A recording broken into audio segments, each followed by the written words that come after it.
পাহাড়ের কোলে সবুজে ঘেরা এক শান্ত গ্রাম। এখানে পাখির গান দিয়ে ভোরের সূর্য ওঠে, আর জোনাকির আলোয় নামে সন্ধ্যা।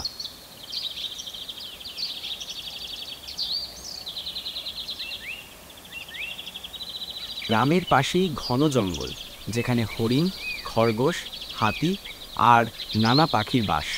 সবচেয়ে আশ্চর্যের বিষয় হলো, বন্যপ্রাণীরা কখনো গ্রামবাসীদের ক্ষতি করে না, বরং মানুষ আর পশু পাখির মধ্যে এক সুন্দর বন্ধুত্ব তৈরি হয়েছে। এই গ্রামের মানুষজন প্রকৃতির সাথে একাত্ম হয়ে সহজ জীবনযাপন করে। একদিন এক শিকারী এলো শিকার করতে। তার উদ্দেশ্য ছিল হরিণ শিকার করা। সে জঙ্গলে হরিণ খুঁজতে থাকলো। আজ জঙ্গলে হরিণ শিকার করেই ফিরব। আজ আমার এই বন্দুক থেকে কোনো হরিণ বাঁচতে পারবে না।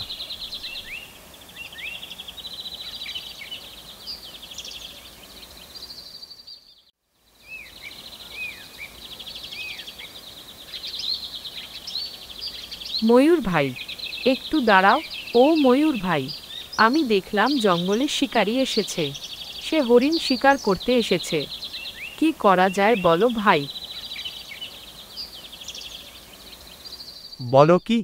এত আমাদের অনেক বিপদ, এখন কি করা যায়? আমার মনে হয় সিংহ মহারাজকে খবর দিতে হবে, সবাইকে জানাতে হবে। চলো তাড়াতাড়ি, না হলে অনেক বিপদ হয়ে যাবে।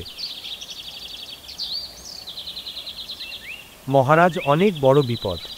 জঙ্গলে শিকারী এসেছে, হরিণ শিকার করবে, সাথে বন্দুক ও নিয়ে এসেছে। আমাদের হরিণ ভাইকে বাঁচাতে হবে।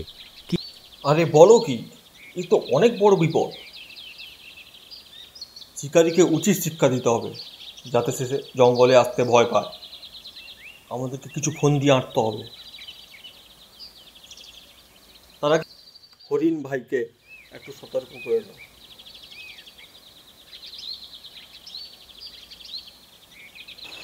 আরে হরিণ ভাই, হরিণ ভাই শুনছো? জঙ্গলে শিকারি এসেছে।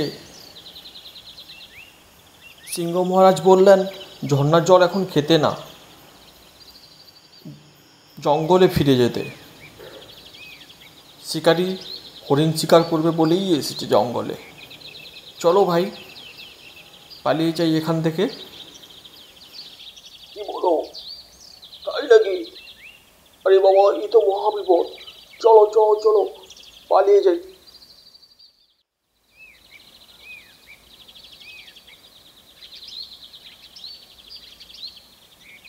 হরিণ ভাই, আমি একটা ফোন দিয়ে এনেছি।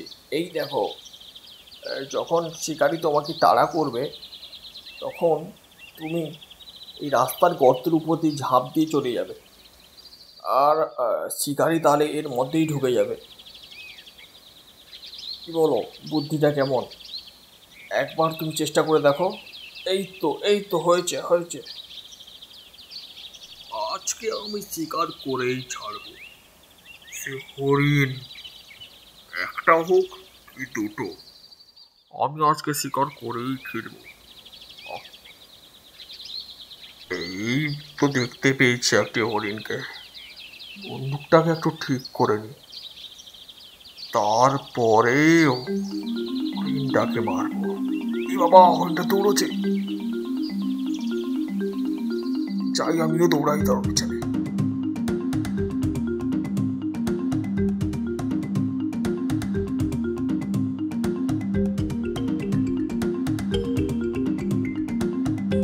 দাঁড়া দাঁড়া দাঁড়া,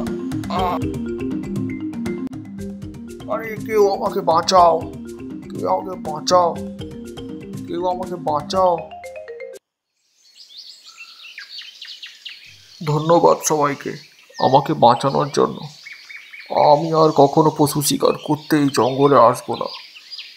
আমাকে ক্ষমা করে দাও তোমরা সবাই।